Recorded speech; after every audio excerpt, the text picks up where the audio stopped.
네, 앞서 전해드린 대로 박근혜 대통령이 오늘 오후 러시아와 중국, 라오스 순방길에 오릅니다. 박 대통령은 이번 순방에서 한반도 주변 4강국인 미, 중, 러일과 연쇄 정상회담을 할 것으로 보이는데요. 사드와 북핵 문제에 대한 돌파구를 찾을 수 있을지 주목됩니다. 네, 또 한반도 위기 상황에서 우리 외교 역량이 시험대에 올랐는데요. 오늘 전문가 두 분과 이야기 나눠보도록 하겠습니다. 오늘 박휘락 국민대 정치대학원장 그리고 전가림 호설의 교양학부 교수 나오셨습니다. 안녕하세요. 어서 오십시오. 네, 안녕하세요. 네, 먼저 전해드린 대로 박근혜 대통령이 이번에 순방길에 오르는데 이번 순방에 이제 특히 주목되는 부분이 사드 배치 결정된 이후에 한반도 주변 4강 그 정상과 처음 만나게 된단 말이에요. 의미를 좀 짚어주신다면요.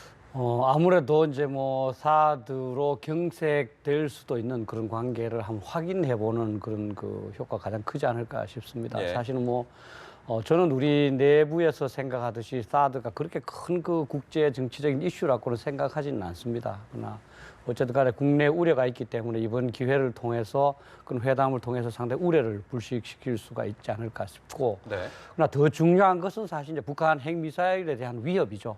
그건 사실 뭐 우리 내부에서 이제 이 방어력을 증강해서 대비할 수도 있지만 네. 가장 이제 중요한 것은 이제 벌교라고 이제 손자병법도 얘기합니다만은 외교를 통해서 이제 풀어야 되니까 예. 그런 북한 핵 위협에 대해서 어떻게 국제적인 공조를 더 강화하고 그러면서 북한으로 하여금 비핵화 협상에 오도록 하느냐.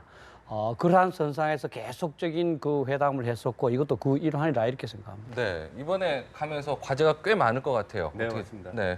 뭐 여러 가지가 있을 수 있겠습니다. 뭐 기본적으로 세 가지의 회의가 모두 경제 문제를 다루고 있다는 측면에서 경제 문제에 대한 어떤 해법을 찾는 것도 하나 중요한 이슈가 될 거고요. 네. 그리고 러시아와 중국과는 우리가 앞서 말씀하셨다시피 사드와 관계된 문제가 또 이제 있기 때문에 그것을 얼마만큼 우리가 우리의 의사를 잘 전달하고 그리고 상대방의 또 의사를 잘 경청하느냐 하는 그런 문제도 있을 것이고요. 네. 또 마지막으로 얘기한다 그러면은 최근에 북한에서 벌어지고 있는 일련의 사건들에 대한 어떤 주요 국가들의 그 대응 그것을 하나의 공통분모로 찾는 것도 굉장히 중요한 의미를 갖는다고 봅니다. 왜냐하면은 네.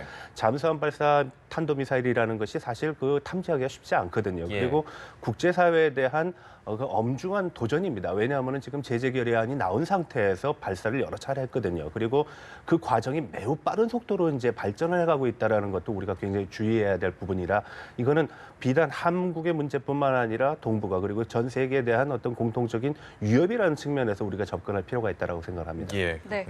자, 먼저 박근혜 대통령은 내일 푸틴 대통령을 만나지 않습니까? 먼저 여기서 어떤 이야기가 오고할 수 있을까요? 아무래도 저는 뭐 경제 개발이 이슈가 아닐까 이렇게 생각합니다. 저도 한번 뭐 블라디보스토크 가본 적이 있는데 거기 가면 사실 우리 한국과의 뭐 협력 필요성이 굉장히 좀 크거든요. 네. 또 일각에서는 뭐 사드 관련해서 이제 러시아의 우려를 뭐 불식시키지 않느냐 이런 얘기도 있는데 사실 사드는 러시아하고 그다지 큰 뭐 관련이 있는 것도 아니고 예. 또 이제 중국이 계속 촉구하니까 러시아도 동의해주는 그런 부분이기 때문에 예. 그래서 아마 푸틴 대통령도 이번 두 번째의 그런 그 포럼이기 때문에 상당히 그 한국과의 협력에 관심이 많을 것이고 그거를 좀 더 확장을 해서 북한도 동참시키고 나중에는 그 동북아시아 평화의 러시아의 역할을 좀 더 증대하는 그런 방향으로 박근혜 대통령이 노력하지 않을까 이렇게 생각합니다. 예. 지금 말씀하신 것처럼 이제 만약에 러시아에 이제 박근혜 대통령의 경제 협력을 좀 제시할 걸로 저희가 지금 알려지고 있는데 네. 이렇게 되면 양국의 협력이 어떻게 좀 도모될 수 있는 계기가 될 수 있을까요? 저는 그렇다고 봅니다. 왜냐하면은 푸틴 대통령이 그 등장하고 난 다음에 가장 강조했던 게 신동방 정책이라고 그래가지고서 러시아의 동부 지역, 지금 뭐 연해주라든지 블라디보스톡의 어떤 개발을 얘기를 했습니다. 그리고 예. 그 지역이 면적이 618평방킬로미터입니다. 한국에 비교를 하게 되면은 상당히 한 넓은 그런 면적을 갖고 있는데 한반도에 약 28배 정도 되는 면적에 600만밖에 살고 있지 않습니다. 그렇군요. 문제는 뭐냐면은 이 지역의 발전을 위해서는 일단 정주 인구가 증가를 해야 되고 그리고 삶의 환경이 개선이 돼야 되는데 네, 네. 이 삶의 환경을 개선하기 위한 가장 기본적인 내용들이 이제 보통 인프라 구축이라든지 의료 아니면 식료 아니면 농업 이런 장기적이고 지속적인 성장을 구가할 수 있는 그런 환경이 조성돼야 되는데 한국은 그런 경험을 상당히 갖고 있고요. 그리고 또 주변 국가에서 아마 이런 지원 그리고 이러한 협력을 가장 적극적으로 도모할 수 있는 국가도 아마 한국일 겁니다. 과거에 한국과 러시아 간에는 그 가스전이라든지 가스의 어떤 파이프라인이라든지 그리고 항만 협력도 한 적이 있습니다. 다만 과거에는 좀 사이즈가 너무 컸다라는 거죠. 네. 관리하기가 힘들었고 거기 관리하는 요인 중에 또 북한이라는 요인도 들어가 있었기 예. 때문에. 근데 아마 이번 그 동방 그 경제 포럼을 통해서 한 러시아 간의 어떤 긴밀한 유대 관계가 오히려 우리가 안고 있는 여러 가지 문제점들을 비교적 쉽게 해결하거나 혹은 장기적으로 해결할 수 있는 그런 기초가 되지 않을까라고 생각을 합니다. 지금 우리가 안고 있는 여러 가지 문제점 중에는 북한 문제가 네, 특히 맞습니다. 중요한 부분이겠지 않습니까? 그렇습니다. 그렇다, 말씀하시죠. 예, 왜냐하면 지금 가장 중요한 문제 중에 하나가 앞서 말씀하셨다시피 사드에 반대는 하지 않습니다. 예. 그러니까 적극적으로 반대하지 않는다라는 것이죠, 러시아가. 그렇지만 러시아도 기본적인 입장에서는 그 동북 연해주 지방의 미국의 영향력의 확대라는 것을 반기지는 않을 겁니다. 네. 그래서 그런 문제도 어느 정도 해결할 수 있고요. 예. 그리고 또 러시아가 지금 처해 있는 상황이 국제적인 고립입니다. 네, 네. 예, 우크라이나 사태 이후에 계속된 그런 고립 상황에서 하나의 돌파구를 찾는 것이 동방 경제 포럼의 하나의 또 주요 이슈 중에 하나거든요. 예, 아마 예. 이번 기회를 통해서 한국과 러시아 간의 그 뭐 핵심 5대 역량 뭐 사업을 얘기를 해놓은 게 있는데 그것이 어느 정도 성과를 거둔다 그러면은 상당한 진전이 있지 않을까라고 생각을 합니다. 지금 말씀해 주셨지만 아까도 말씀해 주셨지만은 약간 중국하고 러시아가 이제 사드를 대항하는 좀 결은 좀 다른 것 같아요. 그렇죠. 네, 좀 다른 이유라면 어떤 이유가 좀 있을까요? 그 사실은 뭐 이제 사드 자체가 중국 자체를 위협하지 않습니다. 중국 스스로가 오히려 이제 뭐 오해에 의해서 비롯된 점이 있고 실제로 이제 뭐 루마니아나 그다음에 뭐 체코에 만약 배치된다면 실제로 이제 그 러시아가 뭐 미국은 중동 미사일을 방어한다 그러지만 러시아에 오는 것이 상당히 위협되는 것은 사실입니다. 네네. 그런데 한국에 배치되는 거 전혀 중국한테 위협이 되지 않거든요. 그래서 일각에서는 중국이 러시아의 이제 그런 전례를 보고 자기들도 이제 반대했다 그런 얘기가 있을 정도인데 그런 면에서 보면 러시아가 파악하고 있는 정도와 중국에 파악하고 있는 사드의 성능에서 조금 차이가 있는 것 같고요. 저는 사실은 중국에 대해서 우리가 굉장히 그 노력을 많이 했다고 생각을 합니다. 뭐냐면 사실은 2014년 6월에 이제 그 스케프로티 사령관이 이제 언급을 함으로써 비롯됐거든요. 그걸 2년 동안 우리가 계속 들이노라고 그러면서 일각에는 비판도 하지만 중국 입장을 고려해서 계속적으로 로키로 계속 유지해 오면서 중국 체면을 세워줬거든요. 예. 그런데도 불구하고 오해를 해소하지 않고 계속 했기 때문에 아마 제 생각에는 이 기회에 중국도 지속적으로 주장하기 어렵다. 다른 나라 군인들도 이 사드가 뭐 방어적인 무기고 또 이제 대륙간 탄도도 요구할 수 없는 무기라는 걸 알기 때문에 예. 그렇군요. 자, 그리고 제가 알기로는 이 동방 경제 포럼이죠. 이게 푸틴이 만들었다고 네, 하는데 맞습니다. 이번에는 북한이 참석하지 않겠다고 했습니다. 네, 북한이 참석해도 아마 뭐 별다른 액션을 취할 만한 건덕지가 별로 없을 겁니다. 왜냐하면 주요한 내용들이 앞서 말씀드렸다시피 연해주, 러시아의 동부 지역의 개발이라든지 아니면은 정주 환경 개선 그리고 미래의 지속적인 발전을 구가할 수 있는 인프라 구성인데 이 분야에 있어서는 기본적으로 참가국들이 30여 개국이 되는데 아마 주요하게는 경제적인 백그라운드 그리고 경험이 있는 나라들이 가능할 거다라는 것이고요. 지금 아마 북한이 어느 회의에도 참석하면 별로 환영을 받지 못할 겁니다. 왜냐하면 문제의 야기자지 문제의 해결자가 아니거든요. 그래서 그런 측면에서 보면은 오히려 주최 측에서는 북한이 방문 안 하는 것이 오히려 더 낫다라고 볼 수 있겠죠. 그럴 수 있겠군요. 특히 이제 사실 뭐 교수님 같은 경우 중국 전문가라고 알려져 네. 있는데 이번에 이제 시진핑 중국 국가주석과 우리 그 박근혜 대통령이 만났을 때 표정이 어떨까 싶어요. 지금 공개적으로는 사드와 관련해서 굉장히 이렇게 공세적으로 나오고 있단 말이에요. 네. 이번에도 만났을 때 혹시 그런 이야기를 할 수 있을까? 두 가지의 얼굴을 다 가질 거라고 생각을 합니다. 네. 아마 비중으로 보면 한 8대2 정도로 그리고 어디가 8일까요? 8은 이제 아무래도 회의를 진행하는 호스트의 입장에서 보면은 손님을 반겨야 되는 것이죠. 예. 손님을 박대는 하면 안 된다는 네. 것입니다. 그런 측면에서 보면은 8은 온화한 모습과 밝은 모습. 2는 안보적인 측면에서 우리는 양보가 없다. 기존의 입장을 견지하겠다라는 모습을 보일 수 있다라는 겁니다. 예. 그것은 아마 구두적인 언사에서 한번 언급하는 정도로 그칠 거라고 생각을 합니다. 왜냐하면 네. 그것을 끌고 가는 거는 회의 본연의 어떤 주제와도 맞지 않을 뿐더러 이 회의를 진행하는 것이 개발도상 국가와 선진 국가의 경제 협력 그를 통해서 세계 경제의 문제를 해결하는 것인데 마치 주최국이 그거를 깨는 듯한 인상은 남기면 안 되거든요. 예, 그래서 예. 제가 봤을 때는 8대2 정도 하고 싶은 말은 할 거다. 다만 그 강도는 우리가 생각하는 것보다 그렇게 강하지 않을 거다. 네. 혹시라도 불편한 얘기를 꺼낸다면 우리로서는 어떻게 좀 입장을 취해야 될까요? 그럴 가능성이 저도 뭐 동시 높다고 생각하지는 않습니다만 네. 저희들은 안보에 대해서는 단호하다는 입장을 견지를 해야 됩니다. 예. 제가 한 가지 좀 소개시키고 싶은 것이 유엔 헌장 51조에 보면 그 자위권, right of self-defense를 inherent right라고 그럽니다. 그 네. inherent라는 의미가 우리는 고유한이라고 번역을 했지만 그건 유엔 헌장에 규정을 했든 안 했든 상관없이 어떤 국가는 본질적으로 갖고 있는 권리라는 거거든요. 그 자위권은 어떤 다른 나라도 거기에 대해 손상을 가하거나 그렇게 할 수가 없습니다. 우리는 이 사드 배치하는 거는 그 자위권을 강화하기 위한 것이기 때문에 논란 대상이 안 되고 또 한 가지 중요한 것은 자꾸 일부에서는 한중 관계 때문에 사드 배치에 대해서 좀 변화나 이 좀 융통성을 얘기하는데 실제 외교 정책보다는 국가 안보가 더욱더 중요합니다. 예. 외교 정책을 위해서 국가 안보를 희생할 수는 없는 거죠. 한 가지 예를 들면 1985년도에 뉴질랜드가 자기들 나름대로 비핵화라는 핵 불용이라는 원칙을 정했습니다. 그런데 예. 미국 잠수함이 좀 기항을 하겠다. 그런데 그럼 미국 잠수함이 거기 핵무기 실었느냐 안 실었냐. 예. 그러니까 미국은 우리는 핵무기 실었는지 안 실었는지 얘기해 줄 수 없는 게 우리 정책이다. 그러면 못 들어온다. 그래서 미 뉴질랜드 동맹이 깨졌습니다. 예. 자기의 원칙을 위해서. 예. 그렇기 때문에 외교 관계를 뭐 중요시해야 되지만 우리의 그런 단호한 우리 그 주권 또는 생존권 여기에 대해서는 그 타협이 없다는 것도 더욱더 단호하게 보일 필요가 있습니다. 원칙을 좀 예, 갖고 그렇습니다. 가야 된다는 말씀이시죠? 네.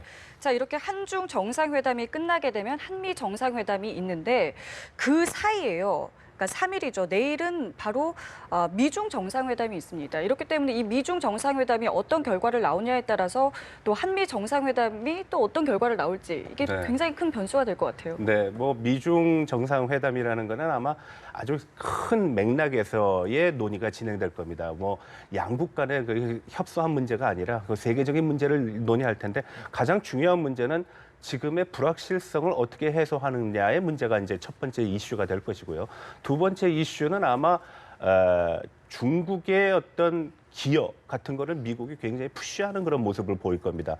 왜냐하면은 중국이 세계 경제의 어떤 기차의 어떤 그 발전기라는 얘기를 하고는 있지만 과연 그 발전기가 어떠냐라는 얘기는 아직 하고 있지 않거든요. 그러니까 아마 미국의 입장에서는 그럼 실질적인 당신 내의 어떤 카드를 제시를 해봐라. 어떤 것이 세계 경제에 도움이 되고 어떤 것이 세계 경제를 문제를 해소할 수 있는 그 근거가 될 수 있는 것인지 그것을 구체화하자라는 논의가 될 것입니다. 네, 그렇군요. 지금 여러 전문가들이 얘기하는 게 보면 미국하고 중국과의 그 뭐랄까요, 그 갈등이 지금도 지금 계속되고 있는 상황인데 앞으로 더 악화될 수도 있다 이런 전망들도 나오고 있거든요. 이 사이에서 우리나라의 선택을 좀 해야 되는 상황이 여러 번 발생할 것이다. 앞으로도 더 많을 것이다. 이런 전망들을 내놓고 있더라고요. 어떻게 좀 보고 계세요?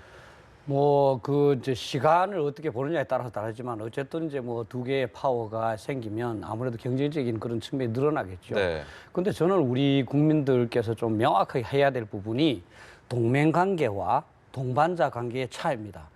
우리는 중국과는 뭐 전략적 협력 동반자라는 관계고 네. 우리는 미국과는 동맹관계. 그렇죠. 동맹관계는 너가 만약에 공격을 받으면 나에 대한 공격으로 간주해서 내 모든 힘을 통해서 지원해 주겠다. 네. 그래서 우리도 미국이 공격받으면 지원해야 되고 우리가 공격받으면 미국이 주한미군 또 보내고 핵무기도 사용해서 우리를 지켜주겠다는 겁니다. 예. 중국과의 동반자 관계는 그냥 사실은 좋은 관계입니다. 명확히 정의도 안 됐을 뿐만 아니라 나토의 경우에 보면 동반자 관계는 나토 헌장의 5조. 네. 다시 말하면 아까 1개국에 대한 공격을 전체로 간주하는 이 조항이 적용되지 않는 관계라고요. 예. 그러니까 쉽게 얘기하면 동맹관계에서 격이 다른 거죠. 그렇죠. 격이 네. 다릅니다. 네. 그러면 사실은 어떻게 보면 하나는 결혼하는 사이고 네. 하나는 조금 이제 데이트하는 사이인데 네. 이 결혼하는 사이와 데이트하는 사이에서 원점 상충이 생겼을 때 이 선택해야 당연합니다, 사실은. 그리고 네. 저는 자꾸 이제 우리가 균형자 그런데 저는 우리가 균형자라고 해서 독자적으로 떨어져 나올수록 중국한테 가치가 떨어진다. 왜냐하면 미국과 일부분이 됐을 때 우리 가치가 높아지지 예. 중국한테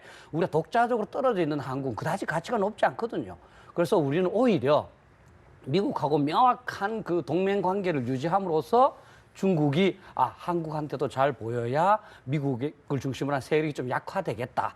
오히려 중국이 우리한테 좀 더 그 유화적이고 좀 타협적인 태도를 보이지 않을까 이렇게 생각합니다. 정 교수님 생각도 좀 궁금합니다. 동맹이라는 것은 위협이라는 전제가 있습니다. 예. 위협이 없으면 동맹 관계를 맺지 않습니다. 근데 이제 동반자 관계는 그런 측면에서 보면 위협은 존재하지 않습니다. 네. 그래서 우리가 이제 동맹을 맺을 때는 가장 강한 국가와 동맹을 맺는 겁니다. 근데 실질적인 위협을 누가 발사를 하느냐, 그리고 그 위협에서 그 위협의 주변 국가가 과연 우리에 대한 입장을 어떻게 취하느냐가 가장 중요한데, 과거의 역사의 측면에서 보면은 중국이 우리의 입장을 들어준다든가 중국이 우리를 옹호한다라는가 하는 그런 확신성은 아직 존재하지 않고 있다라는 겁니다. 예. 그래서 이제 동맹 관계가 굉장히 중요하다라는 그런 것이 있고, 동맹 관계의 가치는 또 다른 측면에서 보면은 반대편에서 보면 굉장히 부담스러운 겁니다. 아마 중국이 지금 사드를 가지고 얘기하는 거는 사드가 단순하게 군사적인 무기로서의 어떤 위협이 아니라 외교라든지 안보라든지 경제적이라든지 그런 카드가 더 강하다라는 것입니다. 예. 그래서 그것을 타파하고 동시에 한미 관계를 소원하게 만들면은 결국 중국의 입장에서 보게 되면은 동맹으로 인한 위협을 저하시킬 수 있고 감소시킬 수 있다는 것입니다. 그래서 그런 측면에서 접근하는 것이니까 우리가 그건 분명히 해야 된다. 그리고 이번에 중국에 가서도 우리가 분명히 얘기해야 될 것이 바로 이겁니다. 핵심 이익이라고 하는 것을 중국 사람들이 가장 즐겨 얘기합니다. 그 핵심 이익은 논의의 대상이라는 겁니다. 협상의 대상도 아니고 뭘 할 수가 없다는 겁니다. 그건 아주 고정, 불변, 누구한테도 양보할 수 없는, 그럼 우리한테도 핵심 이익이 있다는 겁니다. 예, 그 예. 핵심의 이익은 우리는 경제적인 문제가 아니라 생존의 문제다라는 것입니다.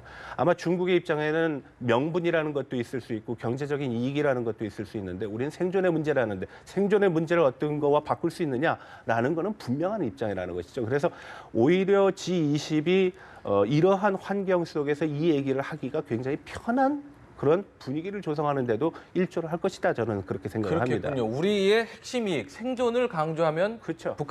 중국으로서도 거기에 대한 그렇죠. 대응을 할 수 왜냐하면 없을 우리가 것이다. G20에 적극적으로 출연을 예. 하고, 그리고 동방경제 포럼에도 적극적으로 참여하는 거는 예. 결국 다 같이 잘 살기 위한 거니까요. 예, 예. 네. 자, 그리고 아베 총리와도 이번에 회담을 하지 않습니까? 다양한 또 이야기가 나올 수 있을 것 같은데요. 사실 북한의 SLBM 성공으로 인해서 일본과 협력 그 필요성 굉장히 높아졌습니다. 또 일본도 우리 한국을 필요로 하는 굉장히 필요하게 되죠. 왜냐하면 북한이 잠수함에 그 핵무기를 실어서 나가면 일본이 가장 그 직접적인 타격 대상이 되는 거죠. 한국은 이제 뭐 스커드나 노동이나 무수단이나 이미 땅에 있는 미사일로 공격할 수 있는데 네. 사실 일본에 대해서도 할 수 있지만 조금 제한되거든요. 근데 SLBM이 태평양에 나가면 일본이 가장 그 취약을 하죠. 따라서 우리도 이제 SLBM을 막아야 되고 일본도 막아야 되고 따라서 굉장히 그 협력의 가능성이 높아지고 있고 또 필요성이 높아지고, 따라서 저는 일본 아베 총리가 아마 한국과의 그런 뭐 안보 협력 이런 부분을 좀 더 적극적으로 제의할 것이고, 우리도 일정 부분을 좀 수긍하지 않을까 이렇게 생각하고, 또 그런 것이 맞다고 저는 생각을 합니다. 예. 그런데요, 위안부 문제도 있지 않습니까? 그렇죠. 위안부 문제가 가장 어떻게 보면은 양국 정상들의 입장에서 보면은 문제는 크지 않을 겁니다. 네. 왜냐하면은 이미 작년 말에 어떤 상당한 합의를 이뤘고 그것이 이제 실천되는 과정이 있기 때문에. 그렇지만 국민의 정서적인 측면에서는 굉장히 수용하기 어려운 문제가 있다라는 것이죠. 그래서 이러한 문제를 어떻게 다룰까 하는 문제에 있어서는 우리가 조금 좀 의연한 태도를 가질 필요가 있다. 의연하다라는 것은 이 문제에 있어서 국가가 할 수 있는 일, 그리고 개인이 할 수 있는 일, 그리고 정서적인 일과 현실적인 일을 분리해 볼 필요가 있다는 거죠. 예를 들어서 위안부 문제는 이미 일단락이 어느 정도 된 상태입니다. 체계적인 측면에서는요. 다만 그 위안부 문제와 더불어서 많이 얘기되는 게 소녀상의 문제인데, 네. 소녀상의 문제는 국가가 나설 수 있는 문제가 아닙니다. 단 일본의 정객들이 그것을 해체를 하는 것을 전제로 하고 있다라는 데 문제가 있는 것인데, 그건 누가 봐도 합리적인 주장은 아니라고 볼 수 있습니다. 예, 예. 박근혜 대통령이 이번 순방 기간은 굉장히 많은 숙제를 좀 갖고 나가는데 좋은 성과를 좀 갖고 돌아왔으면 좋겠습니다. 오늘 이야기는 여기서 마무리하겠습니다. 박규락 국민대 정치대학원장, 전가림 호서대 교양학부 교수와 함께 이야기 나눠봤습니다. 고맙습니다. 네.